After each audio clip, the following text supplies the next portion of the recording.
بالکل بے داغ ہوتی ہے، بالکل بے داغ ہوتی ہے، اس کی ذات پر انگلی نہیں اٹھائی جا سکتی۔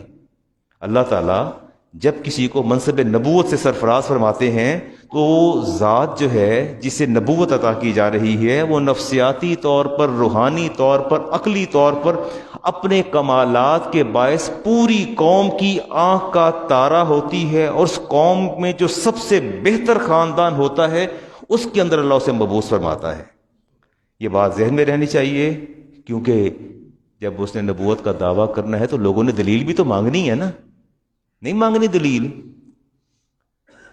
میں کہتا ہوں کہ میں دین کا طالب علم ہوں، میں نے فقہ پڑھی، میں نے حدیث پڑھی، آپ کہتے ہیں مولانا میرا پلاٹ ہے، وہ میں نے بیچنے کی نیت سے لیا تھا اور ابھی تک وہ میں نے بیچا تو نہیں ہے، 7-8 سال سے میرے پاس ہے، زکوٰۃ ہے۔ میں کہتا ہوں اس کا تو مجھے پتہ نہیں ہے، اس کی تو مجھے خبر نہیں ہے بھی ہے کہ نہیں ہے۔ میں کہہ سکتا ہوں؟ نہیں کہہ سکتا نا۔ جب قوم دلیل مانگتی ہے نبوت کی تو اللہ تعالیٰ اس نبی کو وہ قوت عطا فرما دیتا ہے جو قوم کے مطالبات کو پورا کرتی ہے۔ ٹھیک ہو گیا؟ اللہ تعالیٰ پھر وہ کمالات عطا فرما دیتا ہے جو، اور پھر پورے قرآن نے اس کی وضاحت کی۔ ابھی میں قرآن کی طرف چلنے جا رہا ہوں، قرآن آپ کو بتائے گا۔ ہر چیز عقل کے ہاتھے میں نہیں آتی، آتی عقل کے ہاتھے میں نہیں آتی۔ یہ معجزہ کہتے کسے ہیں؟ ہم کہتے ہیں یہ لا آف نیچر چینج ہو گئے ہیں۔ لا آف نیچر چینج نہیں ہوتے، law of nature cannot be change. پر یہ نہیں کہا جا سکتا کہ ان کو بدلا نہیں جا سکتا۔ اللہ تعالیٰ فرماتے ہیں کہ میرے جو ضابطے اور قاعدے ہیں وہ بدلتے نہیں ہیں، لیکن جب بدلنا چاہوں تو پھر ایسا بدلتا ہوں کہ تمہاری سوچ اور عقل کا جو ہاں رسائی نہیں ہے، تمہاری عقل کا رسوخ نہیں ہے۔ میں بتاتا ہوں آگے جا کے، الاتیان بامر خارق للعادت، معجزہ کہتے ہیں کہ جو خارق کی عادت ہو، عادت کے خلاف ہو، یقصد بہ بیان و صدق من ادعا، جس سے نبوت کا دعویٰ کرنے والا اپنی صداقت کا اظہار کرتا ہے، اس دعوے کی صداقت کا اظہار بھی تو کرتا ہے نا، ہاں اسے معجزہ کہتے ہیں۔ آپ پچھلے 40 سال سے آپ کا معمول ہے، آپ رات کو 10 بجے سوتے ہیں اور صبح 4 بجے اٹھتے ہیں، ٹھیک ہے؟ ایک رات آپ 2 بجے اٹھ گئے ہیں تو اسے کیا کہیں گے؟ یہ خلاف معمول تو ہے، خلاف قدرت نہیں ہے۔ نہیں، خلاف معمول تو ہے نا، لیکن خلاف قدرت تو نہیں ہے۔ میاں بیوی کے ملاپ کے بعد بچے کا وجود میں آنا قدرت کا ایک ضابطہ اور قاعدہ اور کرینہ ہے، ایسے ہی ہے نا، کرینہ ہے قدرت کا۔ لیکن بغیر باپ کے بچے کے ہو جانا یہ خلاف معمول تو ہے، خلاف قدرت نہیں ہے۔ خلاف معمول تو ہے نا، پر خلاف قدرت نہیں ہے، ایسے ہی ہے نا۔ ہاں، اصل میں بات یہ ہے کہ ہم نے کہا کہ رب ہمارا خالق بھی ہے، مالک بھی ہے، سب کچھ ہم نے کہا، لیکن ساتھ ساتھ ہم یہ بھی کہتے ہیں کہ اللہ تعالیٰ کی ذات خاموش معاذ اللہ تماشائی بن کے اس کائنات کا تماشا دیکھ رہی ہے۔ ایسی بات نہیں۔ آپ اللہ کو خالق مانتے ہیں، اس کو مالک مانتے ہیں، سارے کہتے ہیں مانتے ہیں، لیکن ہم اللہ کو مدبر اور قادر نہیں مانتے۔ ہم نے رب کو خالق بھی مانا، ہم نے رب کو مالک بھی مانا، نہیں مانا تو ہم نے رب کو مدبر اور با اختیار نہیں مانا۔ نہیں تسلیم کیا تو مدبر تسلیم نہیں کیا اور با اختیار تسلیم نہیں کیا۔ اگر با اختیار تسلیم کیا ہوتا تو پھر نبی کی معراج پہ اعتراض کیوں اٹھاتے؟ بات نہیں سمجھ میں آ رہی؟ خالق بھی ہے، مالک بھی ہے، رازق بھی ہے، سارا کچھ ہے، لیکن جب بات اس کی تدبر کی آتی ہے، بات اس کے اختیار کی آتی ہے تو پھر فکر مند ہو جاتے ہیں کہ پوچھتے ہیں نا رسالت ماں علیہ السلام رات کے تھوڑے سے وقت میں تشریف لے گئے، کہتے اچھا اچھا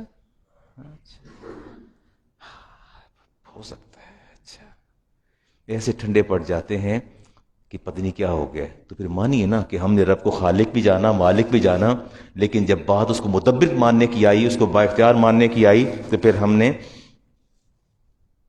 لیت و لال کیا۔ 3 قوتوں کا میں ذکر کر رہا ہوں جی، بچوں میری بات غور سے سننا، جوان بچے بیٹھے ہیں، یہ جو میری عمر کے لوگ ہیں یا میرے قریب لوگ ہیں، ان کے تو ایمان راسخ اور پختہ ہو گئے ہیں، لیکن جو جوان بچے بیٹھے ہیں، کوائٹ ینگسٹرز جو بیٹھے ہیں، میری بات کو بڑے غور سے سنیں. اللہ تعالیٰ جب کسی نبی کو بھیجتا ہے تو 3 قوتیں دے کے مبعوث فرماتا ہے. سب سے پہلی ہے قوت عاقلہ. نبی کی عقل عام آدمی کی عقل کے برابر نہیں ہوتی. ٹھیک ہے، قوت عاقلہ نبی بغیر نسیان و خطا کے، بغیر ظن و تخمین کے نتیجے پر پہنچ جاتا ہے. ایسا ہی ہے نا. میں وہ جب پڑھتا تھا تو سالٹ ڈیٹیکٹ کرنا پڑتا تھا. ڈاکٹر پرویز صاحب سالٹ دے دیتا تھا، لیبارٹری والا اسسٹنٹ جو تھا، تو اس کو ڈیٹیکٹ کرنا پڑتا تھا یہ کون سا سالٹ ہے. کبھی کچھ ڈال دے، کبھی کچھ ڈال کے اس کی کریکٹرسٹکس کو دیکھتے، پھر جو یاد ہوتی. تو جب پتہ چلتا کہ یار پتہ نہیں چل رہا ہے سالٹ کون سا ہے، تو لیبارٹری اسسٹنٹ کو تھوڑا سا چائے پلا دیتے، یہ جوس پلاتے، کوئی دیتے، وہ بتاتا یہ تو میں نے فلاں سالٹ دی ہے. تو کریکٹرسٹکس یاد ہوتی ہیں، فٹافٹ لکھ دیتے یہ فلاں سالٹ ہے، ڈیٹیکٹ کر لیتے ہیں. ہم نتیجے پر پہنچتے ہیں نسیان کے بعد، خطا کے بعد، ظن و تخمین کے بعد. نبی کا سب سے پہلا کمال یہ ہوتا ہے بغیر نسیان و خطا کے، بغیر ظن و تخمین کے نتیجے پر پہنچ جاتا ہے. پہلا کمال اللہ یہ عطا فرماتا ہے. اس کو نہ تو نسیان ہوتا ہے، نہ اس سے خطا ہوتی ہے، نہ اس سے ظن و تخمین ہوتا ہے. No estimation, even 0% estimation, without any estimation وہ نتیجے پر پہنچ جاتا ہے. پہلا اللہ تعالیٰ یہ کمال عطا فرماتا ہے. پھر اللہ تعالیٰ اسے قوت متخیل عطا فرماتا ہے. وَهُوَ أَن يَرَى فِي حَالِ يَقْظَتِهِ مَلَائِكَةِ اللَّهِ، وہ کھلی آنکھ سے اللہ کے فرشتوں کو دیکھ سکتا ہے، کھلی آنکھ سے. یسمع کلام اللہ، اور اللہ کا کلام سن سکتا ہے. اس کی بصارت، نبی کی بصارت اور نبی کی سماعت سب سے جدا ہوتی ہے. وَيَكُونَ مُخْبِرًا عَنِ الْمُغِيبَاتِ، اور وہ اللہ کے جو مغیبات ہیں، غیبی پوشیدہ چیزیں ہیں، ان سے بھی آگاہ ہو جاتا ہے. کہ اللہ دوسرا کمال عطا فرماتا ہے. پھر تیسری قوت اللہ قوت متصرف عطا فرماتا ہے. پاور آف یوٹیلائزیشن، کسی چیز کو استعمال کیسے کرنا ہے. متصرفہ کیا ہے؟ ان تکون نفسہ متصرفۃ فی مادۃ ھذا العالم، وہ اس جو میٹیریلسٹک ورلڈ ہے، جو میٹیریل ورلڈ ہے آپ کی، اس کے اندر نبی کہیں بھی تصرف کر سکتا ہے. کہیں بھی مشکل بات ہے، تصرف کر سکتا ہے. کیسے؟ یقلب الاساس و بانن، سٹک کو ہاتھ میں پکڑے لہرائے تو وہ بڑا سا سانپ بن جاتی ہے. نہیں، میں کہاں اشارہ کر رہا ہوں؟ تو یہ قوت متصرفہ ہے. آپ یہ 100 چھڑیاں باہر سے پکڑ لینا، یہ پکڑ لے درخت لگے میں، سانپ بن جائیں گی؟ نہیں بنے گی نا. اللہ تعالیٰ اپنے نبی کو قوت متصرف عطا فرماتا ہے. والماء دمن، اور پانی کو پکڑے ہاتھ میں تو خون بن جاتا ہے. ٹھیک ہے، اسے کہتے ہیں قوت متصرفہ. اور اشارہ کرے چاند کو تو آدھا کٹ کے ادھر اور آدھا کٹ کے ادھر. ٹھیک ہے، یہ قوت متصرفہ یہ اللہ اپنے نبیوں کو دیتا ہے، انبیاء کو طور. اور سورج غروب ہو رہا ہو تو اشارہ کرے نبی تو سورج واپس لوٹ آتا ہے. ٹھیک ہے، اسے کہتے ہیں قوت متصرفہ. اللہ تعالیٰ اپنے انبیاء کو قوت عطا فرماتا ہے، جو دلیل نبوت کے لیے جب نبی نے اپنی نبوت کا دعویٰ کرنا، لوگوں نے دلیل بھی تو مانگنی ہے نا، کہ آپ اللہ کے نبی رسول ہیں، آپ کے پاس دلیل کیا ہے. اللہ فرماتے ہیں وَلَن تَجِدَ لِسُنَّتِ اللَّهِ تَبْدِيلًا، میرے ضابطے اور قاعدے کبھی بدلا نہیں کرتے. میرے ضابطے اور قاعدے کبھی، سورۃ فاطر کی آیت ہے جی، نہیں بدلا کرتے. اللہ فرماتے ہیں وَلَن تَجِدَ لِسُنَّتِ اللَّهِ تَحْوِيلًا، میرے ضابطوں اور قاعدوں اور قوانین کے اندر کوئی تغیر، کوئی ویریشن نہیں ہے. جو میں نے ایک ضابطہ مقرر کر دیا کہ جنریشن کیسے آگے بڑھے گی نکاح کے بعد، کبھی نہیں ہوگا کہ صرف مرد سے بچہ پیدا ہو جائے، صرف عورت سے بچہ پیدا ہو جائے. میں نے اس کائنات کے اندر ایک ضابطہ مقرر کر دیا ہے، قاعدہ مقرر کر دیا، قانون مقرر کر دیا ہے، لیکن جب چاہوں گا بدل بھی ڈالوں گا، جب چاہتا ہوں بدل بھی دیتا ہوں. پھر یہ بتاتا ہوں کہ بغیر باپ کی اولاد کیسے ہوتی ہے. حضرت سارہ رضی اللہ تعالیٰ عنہا، اسحاق علیہ السلام کی والدہ، جب خوشخبری آئی تو کہا یا ویلتی آلد وانا عجوز، ان سے کہا نا آپ کے یہاں بچہ ہونے والا ہے. انہوں نے کہا میں تو عاجز ہو چکی ہوں، مینسول پیریڈز میرا شروع ہو چکا ہے، سوال ہی پیدا نہیں ہوتا وہذا بالی شیخا، اور یہ شوہر میرے ہیں، ابراہیم علیہ السلام میرے شوہر ہیں۔ بیوی کو پتہ ہوتا ہے شوہر اس قابل ہے یا نہیں ہے، آیا وہ عمل تزویج سے گزر سکتا ہے یا نہیں گزر سکتا، اس عمر کے اندر ہے کہ کوئی تیسری نسل وجود میں آئے گی۔ انہوں نے کہا حاضی بالی شیخا، یہ میرے شوہر تو بالکل اس عمر سے آگے چلے گئے ہیں۔ ان ھذا لشیء عجیب، یہ بات حضرت سارہ نے بھی کی تھی، کہا تھا میری عقل کے ہاتھے میں بات نہیں آتی کہ میں بوڑھی میرا شوہر بوڑھا، کہتی ہیں آپ کیسی خبر لے کے آ گئے ہیں کہ ہمارے ہاں بچہ ہونے والا ہے۔ یہ بڑی عجیب سی بات فرشتے نے کہہ دی، جبریل سے کہا کہ یہ بڑی ان ھذا لشیء عجیب۔ اللہ تعالیٰ نے فرمایا اتعجبین من امر اللہ، فرمایا سارہ اے میری بندی کیا تو اللہ کے معاملات میں تعجب کا اظہار کر رہی ہے؟ معاملہ ہو رب کا، اس کا مطلب ہے کہ آپ کا تعجب اس بات کا غماز ہے کہ آپ نے رب کو مالک بھی مانا، خالق بھی مانا، پر قادر نہیں مانا۔ قادر مانا ہوتا تو کبھی بھی میرے سوال پہ تعجب نہ کرتی۔ آپ کا تعجب کرنا ہمیں یوں محسوس ہوتا ہے کہ میری بندی آپ کو ہمارے قادر ہونے پہ شک ہے، ٹھیک ہے، ایسے ہی تو ہوتا ہے جب ہم کہتے ہیں کہ ہاؤ از اٹ پاسبل، اس کا مطلب ہے کہ آپ کیا کہنا چاہتے ہیں، آپ کیا کہنا چاہتے ہیں؟ آپ نے رب کو خالق اور مالک مانا ہے پر مدبر اور قادر نہیں مانا۔ اگر قادر مانا ہوتا تو یس اٹ از پاسبل، ایسا ہو سکتا ہے، سوال ہی پیدا نہیں ہوتا ایسا نہ ہو جائے۔ مریم علیہ السلام سے جب انہیں یہ پیغام دیا گیا کہ ہم آپ کو بیٹا عطا کرنے والے ہیں تو کہتی کیسے ممکن ہے، کیسے ممکن ہے؟ وَلَمْ يَمْسَسْنِي بَشَرٌ، مجھے تو آج تک کسی مرد نے چھوا ہی نہیں، یہ بچہ کہاں سے آنے والا ہے، سوال ہی پیدا نہیں ہوتا۔ وَلَمْ أَكُ بَغِيًّا، اور نہ ہی میں کیسی سرکش اور باغی ہوں کہ میرے ہاں بچہ ہو جائے، مجھے تو کسی غیر مرد نے چھوا ہی نہیں ہے۔ جب پیغام دیا تھا نا جبریل امین نے تو مریم علیہ السلام بھی پریشان ہو گئی تھی کہ بچہ کہاں سے آنے والا ہے۔ اللہ نے فرمایا قال کذالک، اللہ فرماتے ایسے ہی ہوگا۔ آپ نوٹ کریں، بات نوٹ کریں، انہوں نے کہا مجھے مرد نے نہیں چھوا، اللہ فرماتے چھوا ہے یا نہیں چھوا، قال کذالک، آپ کے ساتھ ایسا ہی ہوگا۔ آپ کے بعد نہ پہلے کسی کے ساتھ ہوا نہ بعد میں قیامت ہوگا، لیکن آپ کے ساتھ ایسا ہوگا، ہم آپ کو بیٹا دیں گے، دیں گی بھی صورت میں کہ آپ کو کسی مرد نے چھوا بھی نہیں ہوگا۔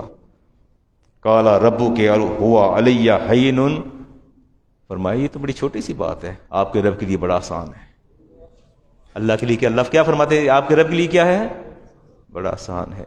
قادر مانا ہوتا ہم سوال تو نہ کرتے نا، ہم نے قادر ہی نہیں مانا۔ اصل بات تو یہ ہے نا، لوگ ڈیتھ بیڈ پہ ہوتے ہیں اور مجھے کہتے ہیں علامہ صاحب آخری سانس ہیں، کہتے ہیں ڈاکٹرز نے جواب دے دی ہے، سو واٹ، اللہ تعالیٰ صحت عطا فرما دے گا۔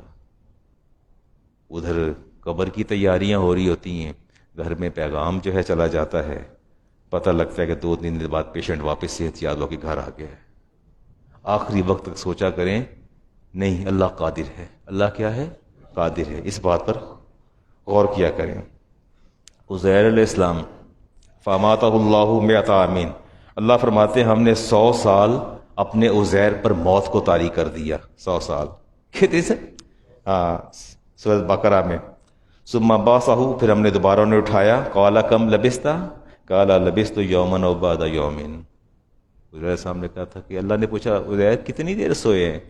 کہتے ہیں ہاف ڈے اور لیس اور مور دین ہاف ڈے۔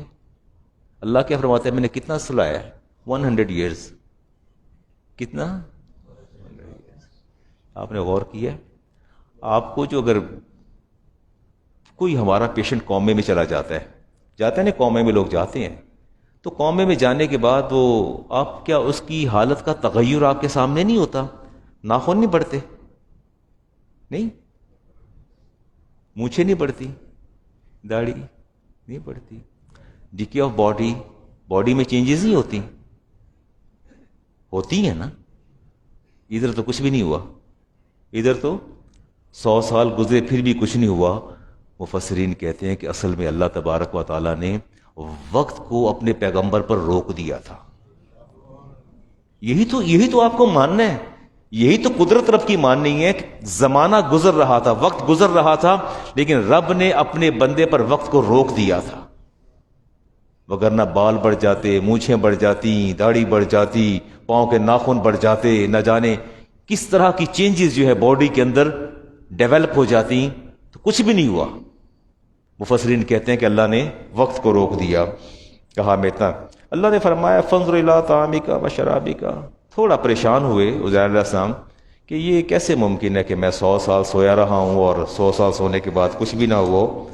لگتا نہیں ہے، ظاہر ہے بندہ جب اٹھتا ہے اس کے ناخن، اس کی مونچھیں، اس کے بال، کپڑوں کو بھی کچھ نہیں ہوا۔ حیرت کی بات ہے 100 سال میں کپڑے خراب نہیں ہوتے، 2 دن نہیں آپ پہن سکتے، 2 دن بعد کپڑوں کی حالت کیا ہوتی ہے؟ انہوں نے اپنے لباس کو دیکھا، اپنے ناخنوں کو دیکھا تو کہا کہ یا اللہ یہ کیسے ممکن ہے کہ میں، اللہ تبارک و تعالی نے ارشاد فرمایا کہ اپنے ساتھ پڑے، اپنے کھانے کو دیکھو، طعامک و شرابک، اللہ فرماتے ہیں یہ آپ کے پاس آپ کا کھانا ہے، لم یتسنہ، یہ باسی بھی نہیں ہوا، یہ باسی بھی نہیں ہوا، یتسنہ کہتے ہیں باسی ہو جانا۔ 24 آورز کے بعد وہاں کون سے ریفریجریٹر تھے، وہاں کون سا ٹیمپریچر تھا؟ اللہ فرماتے ہیں کہ آپ کھانا لے کے چلے تھے، مشروب بھی آپ کے ساتھ تھا، ہم نے نہ آپ کے کھانے کو باسی ہونے دیا ہے، نہ آپ کے مشروب کو خراب ہونے دیا ہے۔ وانظر الی حمارک ولنجعلک آیۃ للناس، لیکن یہ سواری پر آئی، یہ سواری پر دیکھیں وہ تو ہڈیاں بھی اس کی ختم ہو گئی ہیں۔ ہم نے ایٹ اے ٹائم ایک ہی پلیس پر، on a single place, on a same place, ایک طرف پیغمبر کا وجود موجود ہے، ساتھ ان کی خوراک موجود ہے، ساتھ ان کی سواری موجود ہے۔ اللہ نے بتا دیا کہ میں پھر قادر ہوں، تو ایسا قادر ہوں کہ یہاں وقت کو روکا، یہاں بھی روکا، یہاں نہیں روکا، نہ کھانا خراب ہونے دیا، نہ آپ کا وجود خراب ہونے دیا، نہ آپ کا طعام خراب ہونے دیا، نہ مشروب خراب ہونے دیا، اس پر وقت کو گزرنے دیا۔ اس کی ہڈیاں بھی آپ کو نظر نہیں آ رہی، کیوں نظر نہیں آ رہی؟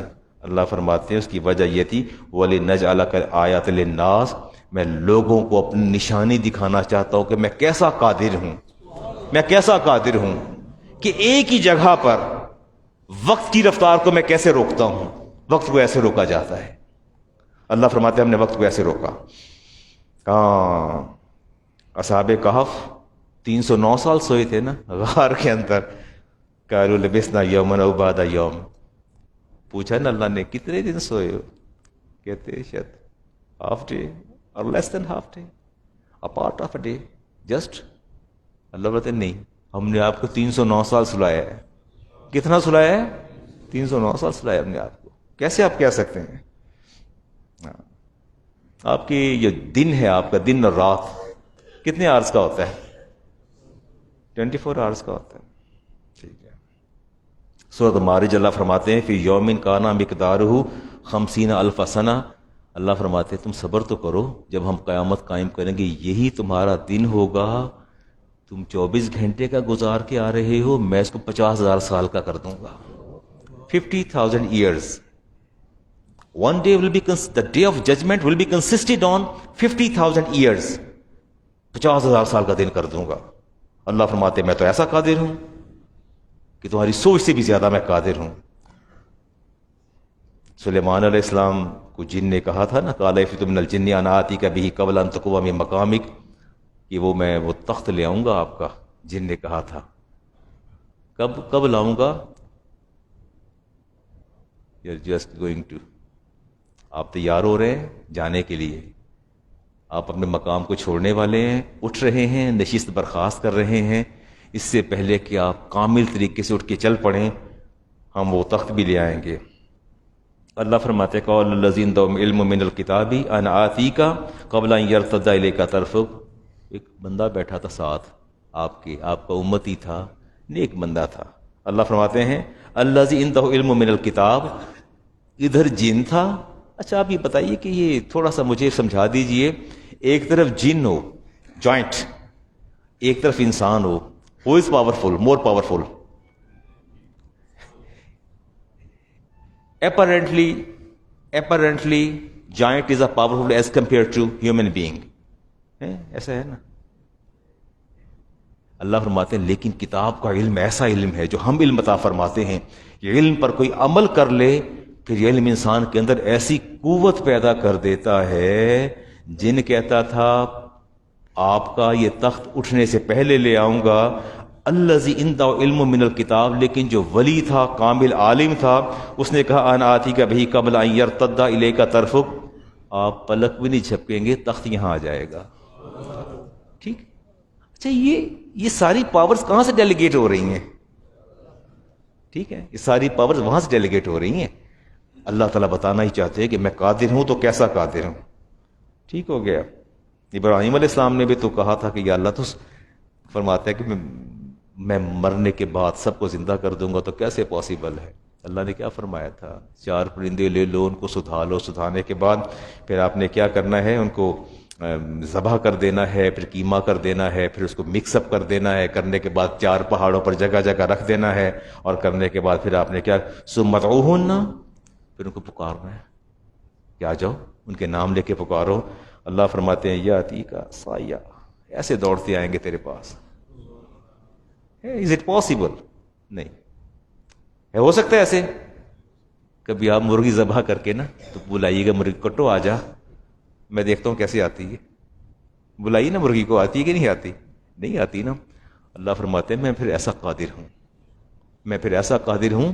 قرآن کہتا ہے کہ رب کی قدرت پھر یہ ہے کہ ذبح بھی کر دیا، اس کو مکس اپ بھی کر دیا، الگ پہاڑوں پر بھی رکھ دیا، پھر وادی میں کھڑے ہو کے پکارا تو پہاڑوں سے اڑتے وہی پرندے، گوشت جمع ہوا، دوبارہ باڈی تشکیل ہوئی، اور وہی پرندے دوڑتے واپس آ گئے. اللہ نے بتا دیا وَعَلَمْ ابراہیم جان لے ان اللہ عزیز الحکیم، اللہ بڑا ہی زبردست حکمت والا ہے. اللہ بڑا ہی زبردست حکمت والا ہے. یہ اس کی حکمت ہے. قوم سمود نے کہا تھا کہ ہم آپ کو نبی نہیں مانتے. آپ نے فرمایا پھر کیا، کیسے مانو گے؟ کہتے ایک پہاڑ ہے، اس پہاڑ کے اندر سے ایک زندہ اونٹنی نکل آئے نا، زندہ اونٹنی، وہ بھی ریڈ کلر کی، یا بچہ ساتھ ہو یا گابھن ہو. آئی تھی اونٹنی، پھر ناقۃ اللہ آئی تھی نا، آئی تھی. موسیٰ علیہ السلام طٰہٰ وما تلک بیمینک یا موسیٰ، اللہ نے موسیٰ ہاتھ میں کیا ہے آپ کے؟ پوچھا اللہ تعالیٰ نے سورۃ طٰہٰ میں. قال ہی عصاک، یہ عصا ہے جو پکڑ کے چلتا ہوں، کبھی پتے اتار لیتا ہوں. فرمایا القیہا یا موسیٰ، موسیٰ اس کو نیچے تو چھوڑو. یا موسیٰ، جب وہ نیچے چھوڑا اس کو تو کیا ہوا؟ فَإِذَا هِيَ حَيَّةٌ تَسْعَىٰ، وہ چھڑی کو نیچے چھوڑا، سانپ بن کے دوڑنا. تسعیٰ دوڑنگ، وہ سانپ بن کے بل کھا کے دوڑنا شروع کر دیا. جب موسیٰ علیہ السلام نے دیکھا تو پریشان ہو گئے. واللہ مدبرا، اس کو دیکھا خوف زدہ ہو کے منہ ادھر کر کے ادھر پیچھے چل پڑے. سانپ ادھر بھاگا جا رہا تھا، آپ ادھر پیچھے چل پڑے. اللہ مدبرا، اللہ بناتے ہیں میرے موسیٰ نے پیٹ پھیر لی اور چل پڑے. ثم یعقب لم یعقب، اللہ بناتے ہیں موسیٰ پیچھے مڑ کے دیکھ بھی نہیں رہے تھے. پیچھے مڑ کے چھڑی ہاتھ میں ہو، اچانک اتنا بڑا سانپ بن جائے تو بندے پر خوف طاری نہیں ہوتا؟ یہ کیا ہوا ہے؟ اچانک دیکھا، منہ پیچھے کیا، پیچھے چل پڑے. لم یعقب، پیچھے مڑ کے دیکھا نہیں. یا موسیٰ اقبل، موسیٰ پیچھے مڑیے، پیچھے مڑیے، آگے بڑھیے، دیکھیے. ولا تخف انک من الآمنین، خوف نہ کیجیے، آپ تو اپنے رب کی حفاظت میں ہیں. خوف کیسا ہے؟ حفاظت کرنے والا تو موجود ہے. آگے بڑھیے. قال خذھا، اب آگے بڑھو، سانپ کو پکڑو. ادھر چھپکلی آ جائے تو وہ نہیں پکڑی جاتی؟ پکڑی جاتی چھپکلی؟ نہیں، نیور، مشکل ہے، کراہت سی آتی ہے. اللہ فرماتے ہیں اس سانپ کو پکڑو. قال خذھا ولا تخف سنعیدھا سیرتھا الاولی، میں ہاتھ تو ڈالیے، ہم اس کو پہلی شکل پر لے کے آ جائیں گے. کس پر لے آئیں گے؟ اس بل کھاتے سانپ پر جب ہاتھ رکھا دوبارہ کنورٹ لکڑی کے اندر پھر دوبارہ آ گیا. ہاں، اسے کہتے ہیں قادر، اسے کہتے ہیں. میں کوئی آپ کو کسی کہانیاں تو نہیں سنا رہا نا، قرآن پڑھ کے سنا رہا ہوں نا. ٹھیک ہو گیا. سلیمان علیہ السلام اور داؤد علیہ السلام، ایک پتھر کو موو کرنا ہو، پہاڑ کے پتھر کو، کرینے استعمال کرتے ہیں، اتنا سا پتھر موو نہیں ہوتا نا. ہیوی سٹون کہاں موو ہوتے ہیں؟ اس کے لیے ہمیں چیک کرنا جانے کیا کیا کرنا پڑتا ہے. اللہ فرماتا سخرنا مع داؤد الجبال یسبحنا، میرا داؤد چلتا تھا تو پہاڑ بھی ساتھ چلتے تھے، تسبیح کرتے، ایسے نہیں تسبیح کرتے چلتے تھے. اللہ فرماتے ہیں وَالطَّيْرَ وَكُنَّا فَاعِلِينَ وَسَخَّرْنَا لَهُ الرِّيحَ، اللہ فرماتے ہیں ہم نے ہوا کو بھی مسخر کر دیا سلیمان علیہ السلام کے لیے، داؤد علیہ السلام کے لیے. صبح ناشتہ کہیں ہوتا اور رات کا کھانا کہیں ہوتا. وَلِسُلَيْمَانَ الرِّيحَ غُدُوُّهَا شَهْرٌ وَرَوَاحُهَا شَهْرٌ. صبح کسی اور شہر پہ ہوتے، شام کسی اور میں ہوتے. تو گویا میری اس گفتگو سے آپ نے کنکلوڈ کر لیا کہ اللہ رب العزت قادر ہے. ٹھیک ہے نا؟ یہاں تک تو اب بات ٹھیک ہو گئی نا، درست ہو گئی. یعنی اب ہم نے قرآن کریم کی بے شمار آیات پڑھی اور بے شمار میں نے چھوڑ دی، وقت کی قلت کے باعث چھوڑ دی. لیکن ایک پرسیپشن جو ہمارے دل و دماغ میں بیٹھی کہ رب ایسا قادر ہے، اگر صالح علیہ السلام چاہیں تو پہاڑ سے اونٹنے کو نکال لیں، ابراہیم علیہ السلام چاہیں اپنی قوم کو دکھانے کے لیے، تسلی کے لیے، اطمینان قلب کے لیے تو ذبح شدہ پرندے زندہ ہو جائیں، موسیٰ علیہ السلام چاہیں تو وہ سام بن جائے، سلیمان علیہ السلام چاہیں تو تخت آ جائیں، ہوا بھی. تو اللہ فرماتے ہیں یہ ہوا جو ہے نا ہماری، یہ سلیمان علیہ السلام کے حکم پر چلتی تھی. فرماتے رخ ادھر کرو، ہوا ادھر چل پڑتی تھی، جہاں حکم دیتے چل پڑتی تھی. عیسیٰ علیہ السلام کسی مردے پر ہاتھ رکھتے تو وہ زندہ ہو جاتا. ٹھیک ہے. سبحان الذی اسریٰ بعبدہ. یہ وہی رب ہے، یہ وہی رب ہے جس نے راتوں رات اپنے بندے کو زمین سے آسمان پر لے گیا. یہ وہی رب ہے، کوئی اور نہیں ہے. رب وہی ہے، موسیٰ کا بھی، ابراہیم کا بھی، صالح کا بھی، داؤد کا بھی، سلیمان کا بھی، عیسیٰ علیہ السلام کا. یہ رب وہی ہے جس نے اپنی قدرت کا اظہار کیا اور بتایا میں مدبر بھی ہوں اور قادر بھی ہوں. اگر خالق مانا ہے، مالک مانا ہے، رازق مانا ہے تو مجھے مدبر بھی مانو اور مجھے قادر بھی مانو. جب آپ رب کو قادر مانیں گے تو پھر یہ کبھی بھی نہیں سوچیں گے، کبھی بھی نہیں سوچیں گے کہ جب رب فرمائے گا سبحان الذی اسریٰ بعبدہ، پاک ہے وہ ذات، پاک ہے وہ ذات. لیلا من المسجد الحرام الى المسجد الاقصى الذي باركنا حوله لنريه من آیاتنا انه هو السمیع البصیر. رسول کریم علیہ السلام سے پوچھا یار سبحان کا لفظ اللہ نے کیوں استعمال فرمایا ہے؟ آیت کے شروع میں بھی اللہ نے اپنی صفت بیان کی اور بعد میں سبحان کا کیا معنی ہے؟ تو آپ نے فرمایا سألت رسول اللہ صلی اللہ علیہ وسلم. طلحہ کہتے ہیں ہم نے پوچھا ان تفسیری سبحان، سبحان کی تفسیر کے بارے. قال تنزیہ اللہ عن کل سوء. میرے نبی نے ارشاد فرمایا سبحان کا مطلب ہے کہ اللہ ہر نقص سے پاک ہے، ہر عیب سے پاک ہے، ہر معذوری سے پاک ہے، ہر بے بسی سے پاک ہے، ہر بے کسی سے پاک ہے. یہ سبحان کا مطلب ہے کہ اللہ ہر عیب سے پاک ہے. ٹھیک ہے نا؟ اللہ نے بتا دیا کہ جانے میں اور لے جانے میں فرق ہوتا ہے. فرق نہیں ہوتا، جانے اور لے جانے میں فرق نہیں ہوتا. ایک بندہ جاتا ہے، ایک لے جاتا ہے. اب تو دیکھا جائے گا، لے جانے والا دیکھا جائے گا کہ لے جانے والا ہے کون اور کیسا ہے. وہ تو سے دعویٰ یہ کیا کہ میں لے گیا. تو جب آپ اپنے نبی کی معراج پر نقطہ اعتراض اٹھاتے ہیں، اصل یہ اعتراض رسول کریم علیہ السلام کی ذات پر نہیں ہے، ان کی ذات پر نہیں. یہ ذات براہ راست اللہ کی ذات پر، اعتراض براہ راست اللہ کی ذات پہ ہے. اللہ فرما رہا ہے نا، دعویٰ تو اللہ کا ہے، رسالت امام علیہ السلام کا دعویٰ نہیں ہے، دعویٰ رب کا ہے. اب آپ رب سے دلیل مانگیے کہ یا اللہ تیرے لیے کیسے ممکن ہے کہ تو یہاں سے بندے کو اٹھائے لے جائے، پہلے مسجد اقصیٰ اور پھر وہاں سے آسمان اور پھر وہاں سے جنت ماوا اور اس کے بعد سدرۃ المنتہا اور اس کے بعد پھر واپس زمین. اے اللہ بھلا تو بھی ایسا کر سکتا ہے؟ تو پھر تو مطلب یہ ہوگا کہ خالق و مالک تو مانا، پھر قادر نہیں مانا، قادر نہیں مانا. ہمیں رب کو قادر مانگنا ہے. ٹھیک ہو گیا نہیں؟ سوال یہ پیدا ہوتا ہے کہ وہ معراج تو ہوا، رسالت امام علیہ السلام کو ایک اعزاز، ایک ڈگنیٹی، ایک آنر تھا. آپ کو بھی تو معراج اللہ تعالیٰ نے عطا فرما دی ہے نہیں؟ فرمایا میں تو اپنے رب سے مل کے واپس آ گیا ہوں، لیکن آسمانوں سے تمہارے لیے ہر روز کی معراج لے کے آ گیا ہوں. الصلاۃ معراج المومن. ایسی معراج لے کے آیا ہوں، میں ایک بار مل کے آیا ہوں، تم اپنے رب سے روزانہ 5 بار ملو گے، 5 بار ملو گے اپنے رب سے. جب بھی نماز میں جاؤ گے معراج ہو جائے گی. ٹھیک ہے؟ اور اللہ فرماتے ہیں وسجد واقترب، سجدے میں چلے جاؤ، تمہیں سب سے زیادہ میرا قرب حاصل ہو جائے گا. بندہ رب کے قریب سب سے زیادہ کس حالت میں ہوتا ہے؟ سجدے میں ہوتا ہے. اللہ کی بارگاہ میں سجدہ کیا کریں، اللہ کی بارگاہ میں سجدہ ریز ہو جایا کریں، اپنے تذلل کا اظہار کیا کریں اور اپنی عاجزی کا اظہار کیا کریں. سوالات کے جوابات کوئی ہیں ساتھ وہ بھی دینے ہیں. اور امام مسلم کی حدیث کا نمبر 319. دستک دی جبریل نے دروازے پر. ڈیٹیل ڈسکشن کروں گا انشاءاللہ منڈے کو، آپ سے 1 گھنٹہ بات کروں گا منڈے کی رات. دستک دی جبریل نے جی اپنا پوچھا کہ من انت، آپ کون ہیں؟ کتنے فرشتے جی رسول فرشتے ہیں؟ 4.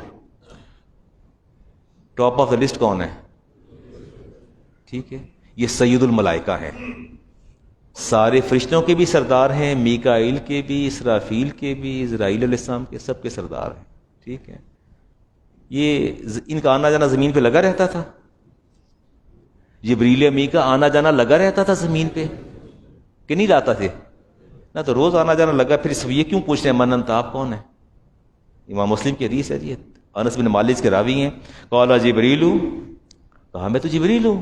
قیل مما کا، پوچھا یہ ساتھ کس کو لے آئے ہیں آپ؟ کون ساتھ آپ کیا رہے ہیں؟ قال محمد صلی اللہ علیہ وسلم، میں یہ میرے ساتھ اللہ کے رسول ہیں. اور پوچھا گیا قد بعث الیہ، کیا رب نے حکم فرمایا کہ انہیں ساتھ لے کے آئیے؟ یہ فرشتے سوچے، اللہ فرماتا ہے یہ میرے فرشتے سرے منہ بھی میری حکم سے انحراف نہیں کرتے. نہیں اجازت تو نہیں اجازت. پوچھا کیا آپ کو رب نے بھیجا لانے کے لیے؟ کہا کالا قد بعث الیہ، کہا مجھے اللہ نے حکم دیا کہ میرے محبوب کو لے آئیے، میرے محبوب کو لے آئیے. روٹین کی شاہراہ تھی، آپ آتے جاتے تھے. لیکن آج میں میرے ساتھ عجب معاملہ ہوا. جب میں بیریئر پہ گیا نا صبح، میرے ساتھ ایک بچہ بھی یہاں بیٹھا میرے ساتھ تھا، ابھی آیا میرے ساتھ جمعے پہ نا. سمن آباد چھٹی تھی تو دوسرے مدرسے میں جب میں گیا آفس میں تو مجھے پولیس نے روک لیا، بیریئر پر اندر ہی جانے دے رہی. ایک نے کوشش کی بیریئر ہٹانے کی، 3 ساتھ آ گئے، کہتے اندر نہیں جا سکتے تسی. وہ گاڑی میری روک دی، سٹک کر دی. تو پھر وہ ان کا سینئر آیا میرے پاس تو کہتا جی مولوی صاحب کدھر جانا ہے؟ میں کہ یار میں دفتر جانا ہے. کہ تھوڑی گاڑی دا نمبر نہیں لکھے تھے، تسی اندر نہیں جا سکتے. تسی پہلے مینیجر نو فون کرو، اپنی گاڑی دا نمبر لکھواؤ. تھوڑی گاڑی دا نمبر نہیں لکھیا تسی جا ہی نہیں سکتے اندر. وہ میرا شاگرد کہتا استاد جی پولیس نے آپ کو روک لی ہے. مجھے 35 سال ہو گئے، 35 ایئرز گون، 35 ایئرز گون، نہیں جانے دیا اس سے اندر. اچانک وہ ایک سوشل سیکورٹی کا آدمی ہمارا اپنا عملہ، وہ واش روم گیا ہوا تھا، دور سے دیکھو اسے شور مچایا. وہ یہ تو پرنسپل صاحب آ رہے، گاڑی کیوں روکی ہے؟ وہ دعائیاں دیتا بھاگا بھاگا آیا. پولیس بھائی تو ہمارے پرنسپل ہیں، ان کو کیوں روک دیا آپ نے؟ اچھا کہتے تسی پرنسپل ہو؟ میں کہ جی. اچھا تو ہن سن پتہ لگ گیا، ہن ساری ڈیوٹی چینج ہو گئی نا، سن پتہ نہیں چلیا. میں کہ چلیا تیری مہربانی یار. خیر وہ میں چلا گیا. بالعموم روز کے آنے جانے والوں کو روکا نہیں جاتا، نہیں روکا جاتا نا. یہ معمول کی شرح نہیں تھی. ہمارے محدثین یہ کہتے ہیں، وہ کہتے ہیں اصل میں بات یہ ہے کہ اللہ تبارک و تعالیٰ نے اپنے محبوب کے لیے معمول کی شاہراہ سے ہٹ کے کوئی دوسری شاہراہ مقرر فرمائی تھی جس کی وجہ سے روکا گیا، اور یہ عزت و کرامت کی شاہراہ تھی. عزت و کرامت کی شاہراہ تھی. دروازہ جبریل کے لیے نہیں کھلا، دروازہ کھلا ہے تو نام مصطفیٰ پہ کھلا ہے. دروازہ کھلا ہے تو نام مصطفیٰ پہ کھلا ہے. ان کے پر نام پر تو انکار کر دیا فرشتوں نے. اور آگے محدثین کہتے ہیں کہ بات یہ ہے کہ ہم اس نتیجے پر پہنچے ہیں کہ عزت و کرامت کا کوئی بھی دروازہ نام محمد کے بغیر نہیں کھلتا. شرف و کرامت کا، عزت و کرامت کا، بزرگی کا، توبہ کا، ایمان کا، اسلام کا کوئی دروازہ بھی نام محمد کے بغیر نہیں کھلتا. Am I right؟ نہیں کھلتا نا، پکی بات ہے نا. ہاں اللہ فرماتے ہیں توبہ بھی قبول کروں گا اس وقت جب تم میرے نبی کے در پر حاضر ہو کے اور وہ آپ کی سفارش کریں گے تو پھر ہم آپ کی توبہ بھی قبول کر لیں گے. ٹھیک ہو گیا جی. چلیں ایک بات اور کر کے پھر بات کو ختم کر دیتے ہیں جی. دروازہ قبولیت کا ہو. اچھا شفاعت کا دروازہ بھی، جنت کا دروازہ بھی، قبولیت کا دروازہ بھی، توبہ کا دروازہ. اچھا میرے پاس اتنا وقت نہیں کہ میں ایک ایک حدیث اور آیات آپ کے سامنے رکھوں، ٹاپک سے ہٹ جاؤں گا. لیکن اتنا سن لیں کہ کوئی بھی عزت و کرامت کا، شرافت کا، بزرگی کا، اللہ کے قرب کا کوئی دروازہ بھی رسول کریم علیہ السلام کے نام کے بغیر نہیں کھلنا۔ ساری زندگی لا الہ الا اللہ پڑھتے رہیں، مسلمان ہو جائیں گے؟ یا ہی نام مصطفیٰ لیں گے ساتھ بھی؟ میں کوئی بچہ یہاں بیٹھا ہے میرے ساتھ ہے، دوسرا بچہ، 2-3 بچے میرے ساتھ آتے ہیں، وہ لڑکی تھی، وہ انہوں نے کہا جی نکاح پڑھا دے، نکاح پڑھا دے۔ میں کہ لڑکی کو بلاؤ تو صحیح، کرسچن ہے، وہ سیاٹل کوئی میرا خیال ہے امریکہ کی کوئی اسٹیٹ ہے، یہ کیا مجھے نہیں پتا، وہاں سے وہ بچی تھی، تو کہتے نکاح پڑھانا، بولا ہمارے جاننے والے تھے، محلے دار تھے، نکاح پڑھانا ہے، میں کہ لے آئے، تو میں کہ بچی کو ملوا دیں، تو کہتے نہیں وہ بچی ابھی آ رہی ہے۔ خیر وہ آئی بچی، میں نے پوچھا، کہتے بٹھائے میرے سامنے، کہ جیسے مسلمان ہو گئی ہے۔ تو میں نے کیا نام ہے؟ اس نے اولنڈرا نیونو کوئی نام اس نے اپنا بتایا۔ تو میں کہ why don't you change your name? Name کیوں نہیں چینج کیا؟ What is your belief about the holy prophet peace be upon him? کیا آپ کا سیکٹ ہے، کیا بلیف ہے آپ کا میرے نبی کے بارے؟ میں نے 1 2 3 4 کوشچن کیے، تو وہ کہنے لگے بہت اللہ مسا بہت سوال نہ کرو۔ میں کیوں؟ کس نے کلمہ پڑھایا ہے؟ کیسی آپ ہی پڑھا لے؟ میں کچھ بتایا بھی ہے کہ نہیں بتایا؟ میں کلمہ پڑھایا، کچھ بتا بھی تو دینا اس کو۔ اللہ کی پناہ مانگے، اللہ کی پناہ مانگے، کوئی دروازہ بھی نام محمد کے بغیر نہیں کھلتا صلی اللہ علیہ وسلم۔ بس ایک آخری بات کر کے جی میں بات کو سوئچ کرتا ہوں۔ جی یہ سدرۃ المنتہا کا لفظ قرآن میں آیا ہے، do you know what kind of place is it? یہ کیا ہے ذکر سورہ نجم سدرۃ المنتہا کا؟ ہے نا ذکر؟ تو یہ کیسی پلیس ہے، کیسی جگہ ہے؟ ہاں، فالمنتہا حینئذ موضع لا یتعدہ ملک ولا یعلم ما وراء، یہ ایسی جگہ ہے جس سے آگے شہیدوں کی روحیں بھی نہیں جا سکتی اور جس سے اوپر کوئی فرشتہ بھی نہیں جا سکتا۔ احد والیہ ینتہی ارواح الشہداء، شہداء کی روحیں بھی وہیں جا کے رک جاتی ہیں۔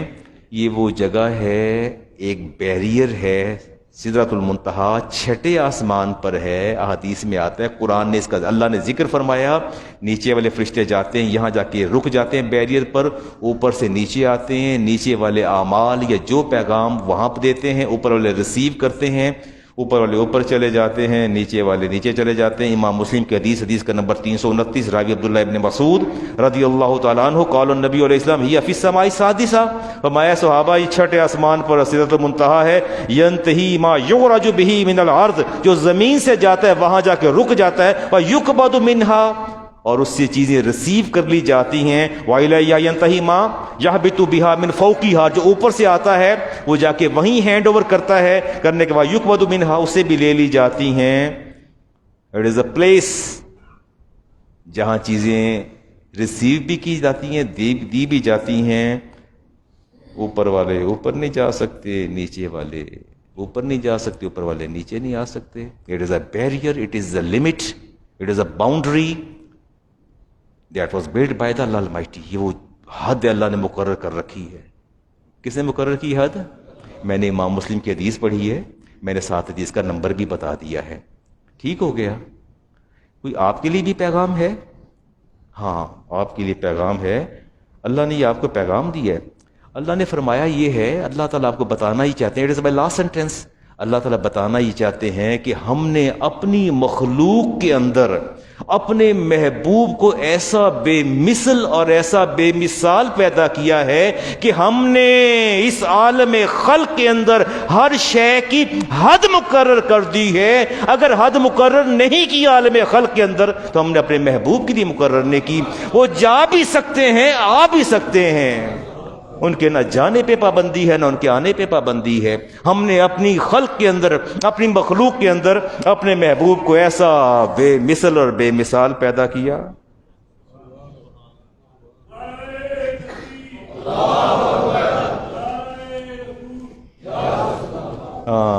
ان اللہ علی کلی، مانتے ہیں نا قادر؟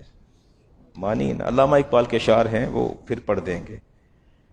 علامہ باتیں بڑی سخت کرتے ہیں جو موسٹلی بیونڈ دا وزڈم جاتی ہیں، لیکن اگر دل میں رسول کریم علیہ السلام کی محبت ہو، then not go beyond the wisdom, پھر عقل سے ماورا نہیں ہوتی. علامہ اقبال کہتے ہیں عبد دیگر عبدہ چیز دیگر. اللہ نے فرمایا سبحان الذی اسریٰ بعبدہ، ہم نے اپنے کامل بندے کو اپنے ساتھ لے گئے، ہم لے گئے. فَأَوْحَىٰ إِلَىٰ عَبْدِهِ مَا أَوْحَىٰ، اللہ فرماتے ہیں میں نے وحی کی کس کی طرف؟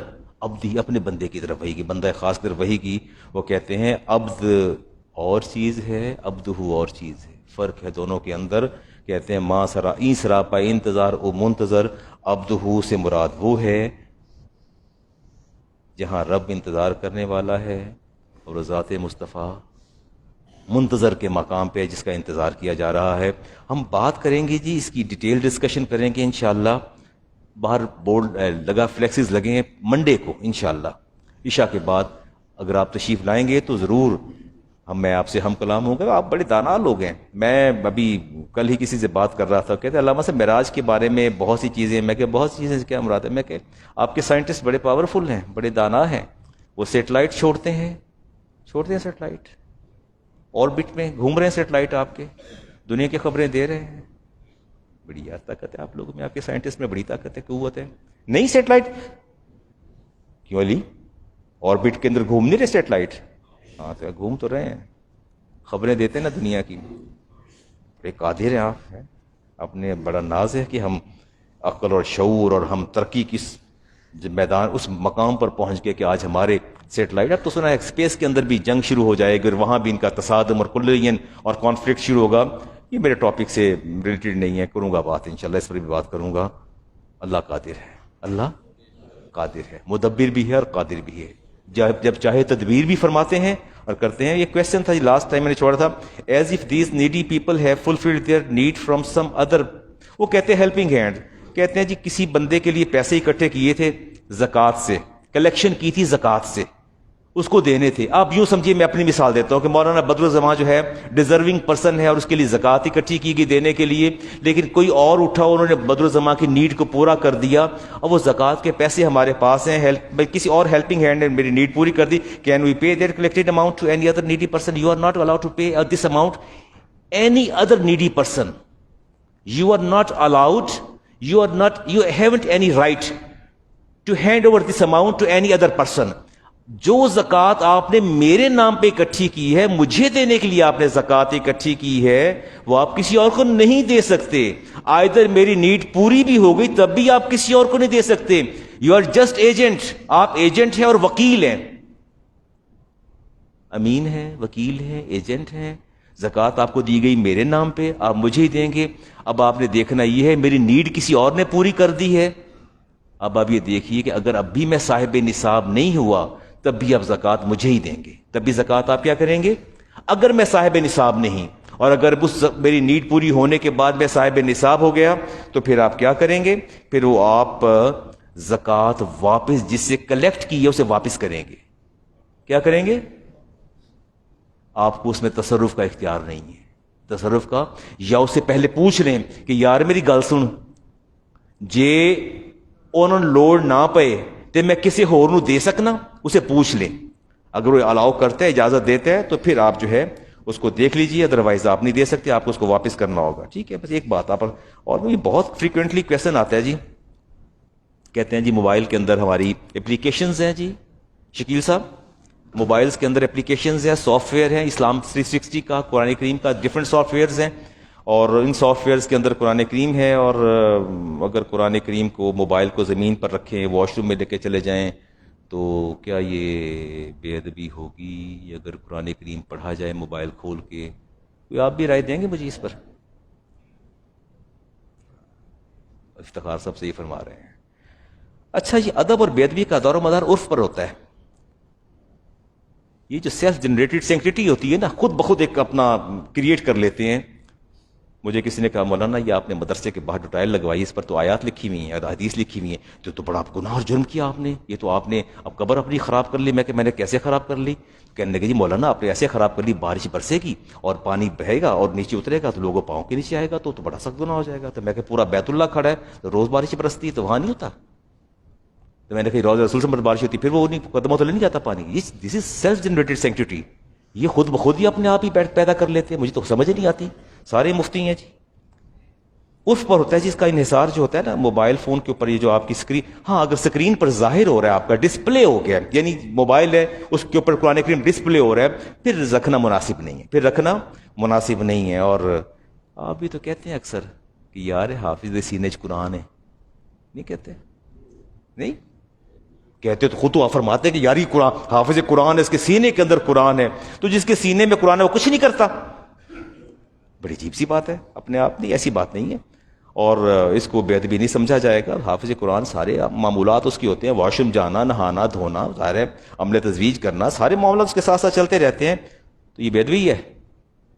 نہیں بے ادبی تو موبائل پہ بھی بے ادبی نہیں ہے۔ ایون دیٹ اگر آپ کا ڈسپلے ہو گیا قرآن کریم، اگر ڈسپلے ہو رہا ہے اسکرین پہ آ گیا ہے، تو پھر آپ احتیاط کریں، اس کو کلوز کریں، ایپ کو بند کریں، کرنے کے بعد پھر آپ جو چاہیں واش روم جائیں، جو کرنا آپ کریں، اس پہ کوئی ایسا پابندی نہیں ہے۔ اور اگر قرآن کریم پڑھنے کا وقت ہے، بات پڑھنے کی، تو اگر وہ وضو کے ساتھ پڑھیں تو زیادہ بہتر ہے۔ اگر آپ نے پراپرلی قرآن کریم کی تلاوت کرنی ہے، عشاء کے بعد آپ سورۃ ملک پڑھتے ہیں، آپ سورۃ واقعہ پڑھتے ہیں، اب آپ اس کو پراپرلی تلاوت کی نیت سے آپ نے اس کو اوپن کیا ہے، اس ایپ کو آپ نے کھولا ہے، تب آپ کو you should have to perform ablution, پھر اپنا وضو کریں، وضو کرنے کے بعد پھر اس کو چھوئیں، پھر چونکہ حکم بدل جاتا ہے کہ آپ قرآن کریم پڑھ رہے ہیں اور وہ آپ کو باوضو ہونا چاہیے۔ اللہ تعالیٰ مجھے اور آپ کو عمل صالح کی توفیق دے۔ منڈے کو مجھے آپ کا انتظار رہے گا۔ اللہ آپ کے وقت میں کشادگی پیدا کرے، آسانیاں پیدا کرے، مل بیٹھ کے اپنے نبی کی تعریف و توصیف کریں گے، ٹھیک ہے جی، انشاءاللہ۔